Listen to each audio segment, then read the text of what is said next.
आपका प्रश्न है, कोई बस 150 किलोमीटर लंबे मार्ग में से पहले 30 किलोमीटर की दूरी 30 किलोमीटर पर आवर की एक समान चाल से तय करती है। शेष 120 किलोमीटर मार्ग को बस किस चाल से तय करे कि उसकी औसत चाल 50 किलोमीटर पर आवर हो जाए। तो चलिए इसका हम हल कर लेते हैं।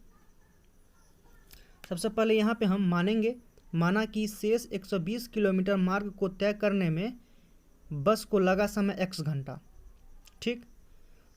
और यहाँ पे देखिए 30 किलोमीटर पर आवर की चाल से चलने पर 30 किलोमीटर की दूरी तय करने में 1 घंटा समय लगेगा।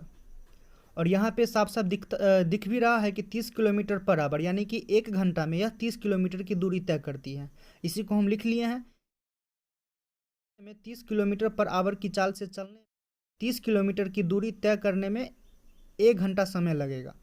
अतः 150 किलोमीटर की दूरी तय करने में कुल लगा समय, तो देखिए 150 किलोमीटर की जब हम दूरी तय करते हैं तो उसमें कितना समय लगता है, तो 120 किलोमीटर की दूरी तय करने में x घंटा लगता है।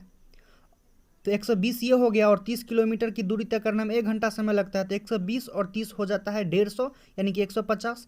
तो 150 किलोमीटर की दूरी तय करने में लगता है समय x प्लस 1 घंटा, क्योंकि x 120 हो गया और 1 घंटा में 30 किलोमीटर की दूरी तय करती है। तो 120 और ये हो गया 30, यानी कि 150 किलोमीटर ऐसे, तो x जोड़ 1 घंटा ऐसे हो गया। तो 150 किलोमीटर की दूरी तय करने में कुल लगा समय x जोड़ 1 घंटा। तो चलिए हम फॉर्मूला देखते हैं कि औसत चाल बराबर दूरी बटा समय होता है, और प्रश्न से औसत चाल बराबर 50 किलोमीटर पर आवर दिया हुआ है। देखिए आप प्रश्न में लिखा हुआ है कि औसत चाल 50 किलोमीटर पर आवर हो जाए, तो औसत चाल है आपका 50 किलोमीटर, तो औसत चाल आपका है 50 किलोमीटर, और दूरी आपका है 150, और समय है आपका x प्लस 1 या 1 प्लस एक्स, बात वही होगा, कोई दिक्कत नहीं है यहाँ पे। फिर देखिए यहाँ पे गुना करेंगे तब 50 इंटू 1 जोड़ x, यानी कि 1 प्लस एक्स हो गया, इक्वल टू 150, 150। अब देखिए 1 जोड़ x बराबर 150 बटा 50, 50 दिया 150 होता है, तो x जोड़ 1 यानी कि 1 जोड़ x बराबर 3, यानी कि x बराबर 3 माइनस 1 यानी कि 2 हो गया। इस तरह से देखिए x का वैल्यू आया 2, यानी कि अर्थात बस 2 घंटा में 120 किलोमीटर की दूरी तय करती है।